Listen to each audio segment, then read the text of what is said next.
My name is Sean Chapin, and I am a gay man here in California. We recently just passed the Fair Education Act, which ensures that LGBT history is fairly taught in our schools. And those who oppose us are now gathering signatures on petitions to try to repeal this law on the June 2012 ballot, kind of like how they took away gay marriage with Prop 8 here a couple of years ago. Yeah, Cher and Micah, religious leaders and churchgoers of a number of different faiths, all gathering here tonight and looking, they say, to spread the word. This past week, a news station in Los Angeles, KTLA, reported about a church who's gathering signatures to help repeal this law while also turning their backs against 3 SB 48 supporters. And I would like to make a video to not only call out the lies and bigotry behind the church's pastor, but also call out the bias of the news story itself. This is not about us hating anyone or being homophobic or guilty of bigotry.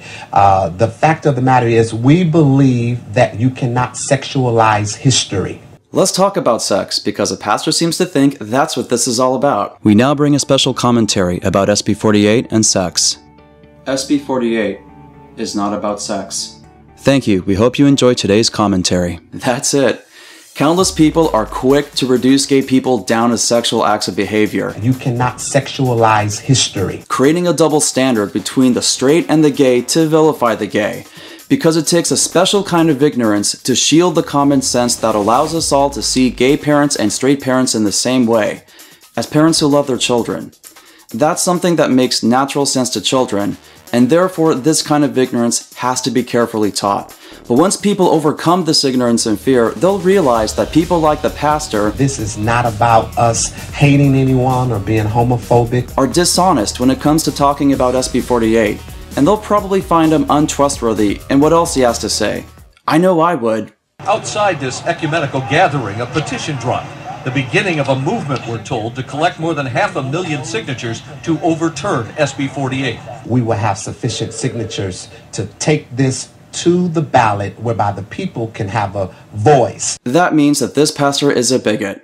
But he said that his church is not guilty of bigotry. Well, he's lying, because when he says that the people can have a voice to overturn SB 48, what he's actually suggesting is that the people have the right to strip away the dignity of a minority group and discriminate them.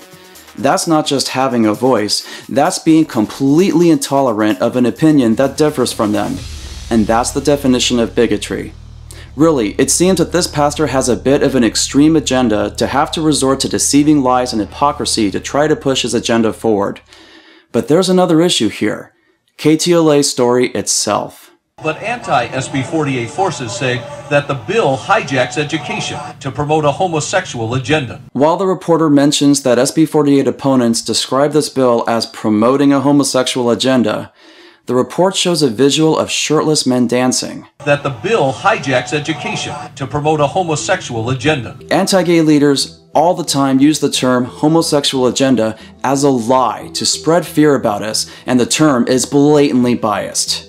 So when the report then links this term to a visual of shirtless men dancing, the report appears to validate this bias and substantiate it with sensational and unnecessary portrayal of the LGBT community, and that is unprofessional and uncalled for.